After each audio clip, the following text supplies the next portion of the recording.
देशभरात आज गुढीपाडव्याचा सण मोठ्या उत्साहात साजरा होतोय। सोलापूरमध्ये देखील गुढीपाडव्याची धामधूम आपल्याला पाहायला मिळते। मात्र यंदाच्या गुढीपाडव्याला गॅस दरवाढीची किनार आहे, गॅस तुटवड्याची किनार आपल्याला पाहायला मिळते। त्यामुळे सोलापुरातल्या वाव संघटनेतर्फे अनोख्या पद्धतीनं गुढीपाडवा जो आहे तो साजरा करताना आपल्याला पाहायला मिळतो। या ठिकाणी गॅसची प्रतिकात्मक गुढी जी आहे ती उभारण्यात आलेली आहे। दुसरीकडं एकमेकांना कोळसा जे आहे ते भेट देऊन एकमेकांना या ठिकाणी गुढीपाडवा सण जो आहे तो साजरा केला जातोय। सोलापुरातल्या वर्ल्ड फॉर वुमन या संघटनेच्या वतीनं, या महिलांच्या संघटनेच्या वतीनं अनोख्या पद्धतीनं हा गुढीपाडव्याचा सण जो आहे तो या ठिकाणी साजरा करतोय। एकमेकांना एरवी मिठाई भेट दिली जाते, मात्र यंदा कोळसा भेट देऊन जे आहे ते गुढीपाडवा साजरा करतायत। या संघटनेच्या संस्थापिका आपल्यासोबत आहेत। ताई, मला खरं सांगा, तर गुढीपाडव्याचा सण आहे, मोठ्या उत्साहात साजरा होतो दरवर्षी। यंदा तुम्ही प्रतिकात्मक गुढी उभारलेली आहे गॅसची, काय भावना या मागची? आपल्या माध्यमातून सर्वप्रथम सर्व देशवासियांना गुढीपाडव्याच्या हार्दिक शुभेच्छा।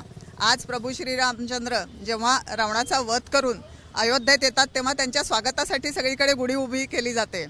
आज आपल्या माध्यमातून श्री प्रभू रामचंद्राच्या चरणी एवढीच आमची प्रार्थना आहे की लोकांचा अन्न हा मूलभूत सुविधा आहे, अन्न ही मूलभूत गरज आहे लोकांची। आणि सध्या सिलेंडरच्या तुटवड्याअभावी अन्न शिजवू शकत नाहीयेत लोक।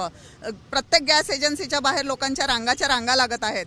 ह्याच्यात सरकारचा फारसा दोष पण म्हणता येणार नाही, परंतु इराण आणि इस्रायल ह्यांच्या युद्धजन्य परिस्थितीमुळे सगळे देश भरडले जात आहेत। आणि त्याच्यात आपल्या भारतातले बांधव जे आहेत, आता ईद तोंडावरती आहे, त्याच्यानंतर आज गुढीपाडव्याचा सण आहे। घरामध्ये पुरणपोळी, अक्षरशः काही लोकांनी चुलीवरती स्वयंपाक करून पुरणपोळी बनवलेली आहे।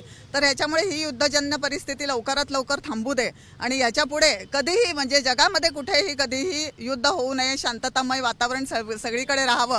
आणि सध्या आम्ही ही गुढी ह्याच्यासाठी उभी केलेली की आम्ही ही प्रार्थना करत आहोत की ह्याच्या पुढे सगळ्यांना सिलेंडर, या नवीन वर्षात येणाऱ्या सगळ्यांना सिलेंडर मिळू दे, कुणालाही सिलेंडरचा अभाव राहू नये। कारण अनेक विद्यार्थी आपण बघतोय पुण्याला शिकत आहेत, अनेक हॉस्पिटल, अनेक परत हॉटेल सगळे बंद पडत आहेत, अनेकांचं काम LPG मुळे बंद पडत आहे। तर एकमेकांना नवीन वर्षाला स्वागताला आपण मिठाई देत असतो, तुम्ही मात्र कोळसा भेट दिला एकमेकांना। आम्ही कोळसा याच्यासाठी दिले की सध्या आता चुलीवरती स्वयंपाक करायची गरज आहे आणि ते दिवस आलेले आहेत सध्याला। कारण सिलेंडरच्या रांगा लागत आहेत आणि सिलेंडर पण मोजून देत आहेत। मोठ्या फॅमिलीने काय करायचं, त्याच्यामुळे पुन्हा पूर्व इंधनावरती, म्हणजे जे नैसर्गिक इंधन आहे ते कोळसा आहे। तसेच आपले अन्न नागरी पुरवठा मंत्री छगन भुजबळ साहेब यांनी सुद्धा सांगितलं की पेट्रोल पंपावरती तुम्हाला आता रॉकेल दिलं जाईल म्हणून।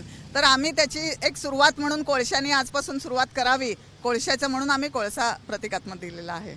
आणि आपण बघता की वाव या संघटनेच्या वतीनं हे अनोख्या पद्धतीनं गुढी जी ती या ठिकाणी उभारण्यात आलेली आहे। आणि सोलापुरातल्या 4 हुतात्मा चौकामध्ये एकमेकांना कोळसा भेट देत प्रतिकात्मक गुढी जी आहे ती गॅसची या ठिकाणी उभारण्यात असलेलं आपल्याला पाहायला मिळतं। त्यामुळे एकमेकांना इराक आणि इस्रायलच्या युद्धामुळे ज्या परिणाम झालेले आहेत त्या परिणामानंतर सोलापूरमध्ये ही अनोख्या पद्धतीनं गुढीपाडवा साजरा करण्यात येतोय। Camera person युगदीचा Aftab Shaikh, ABP माझा, सोलापूर।